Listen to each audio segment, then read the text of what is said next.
Hello, right, so I've gained some new inspiration just generally based off annoying things. Yeah, this is Pet Peeves, episode 3. And, you know, this is basically a message to how people set up fucking recommendation algorithms. And I'm just mostly to cover one of them. Um, I'm in the group of YouTubers that just absolutely is just fed up of what they call AI slop, and that's what I'm calling it, AI slop. And no matter how many AI channels I keep saying don't recommend, I keep getting them. Like just because it's apparently by a different uploader, but it's probably not. Or there's a network of them that all copy off each other, and I can't stand it. It's I mean, there's the odd few that are all right, like like say video game stuff. That's animated in itself, kind of. Well, it is, I guess.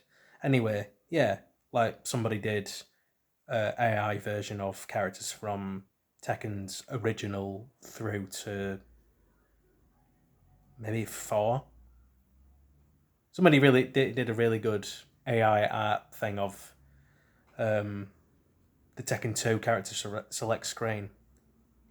But other than that, just general like historical AI slop. I just came across the what like AI recreations of Roman emperors or and generals and the like, and I just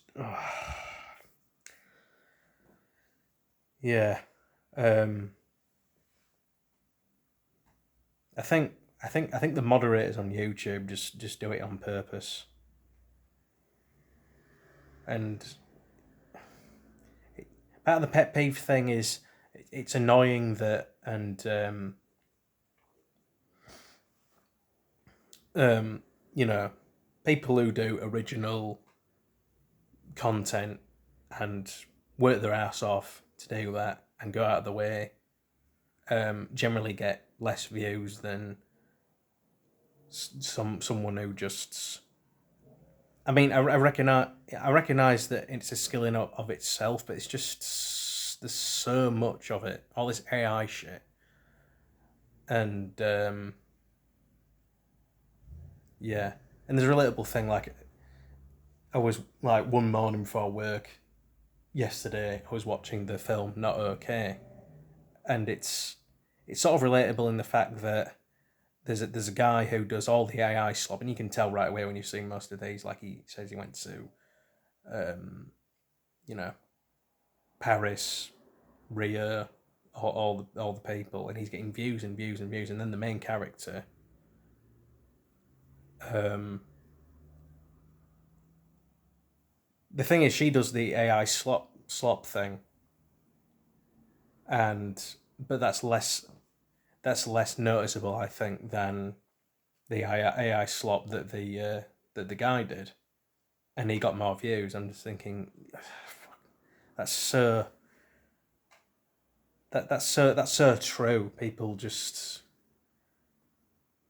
I'm not sure if it's to do with the personality or well put on personality, but then yeah, people are just either gullible or they want to get inspiration for creating AI slop themselves. So yeah, it's funny how all this shit works.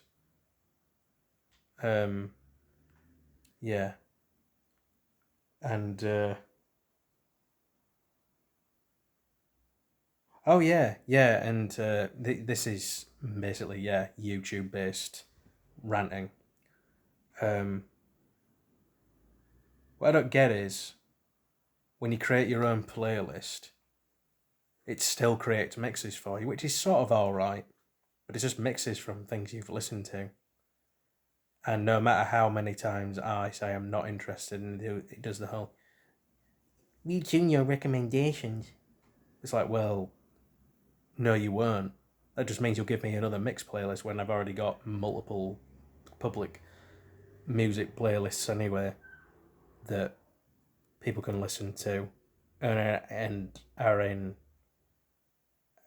And there's a lot more songs and soundtracks on those playlists that I've made. Not none of them are like my music, obviously, but just soundtracks I like. But yeah, that's irritating too. And yeah, that pretty much just concludes it for episode 3 of Pet Peeves. So yeah, as always, like, comment, subscribe. You can even dislike, but I don't really care. I don't really care. In fact, that's part of another little pet peeve I have regarding YouTube. Why did they get rid of the dislike? The ability to view dislikes. It kind of goes part and parcel with not being able to criticize people who are practically bullying people on comment sections. That's not right. People should be able to be criticized. There is a difference between bullying and criticism, you know, and it's important to realize that there is criticism for criticism's sake, and I think that's a form of bullying. But when someone there's constructive criticism, and then there's just there's people that need to be told that what they're doing is wrong or unacceptable or just annoying. So that kind of goes, I guess, part and parcel with the whole removing dislikes thing. I know it's been a thing for at least a few years, but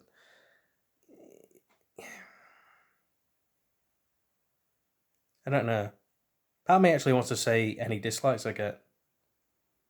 I mean, that's the thing. I don't know if I have dislikes or not, and I'd actually like to see them. I mean, I hate people constantly criticizing me, but sometimes it's interesting. And to be honest, yeah, I'm in this. I was sort of in the same circle of like not knowing the difference, but now I think I do know the difference. There's bullying, it's just straight up bullying. There's criticism for criticism's sake, which goes into a form of bullying, but gets swept under the under the rug because people think, oh, it's for their own good. Well, is it? Is it really? How could someone improve when every other week they're being told this shit? You know, that used to be a thing in my life. Now I just block it out, or you know, like, yeah, pretty much just like, yeah, whatever. It's like, change the bloody record, more or less.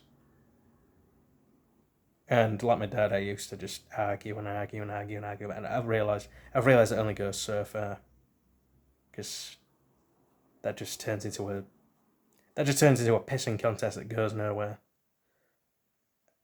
If you just keep getting angry and angry and angry and angry and angry. But yeah, criticism's healthy sometimes, which is why, yeah, I'm going to leave off with the little pet peeve of um,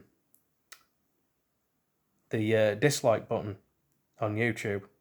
You can still dislike, but you can't see it, which makes absolutely no sense. And why have the ability to dislike?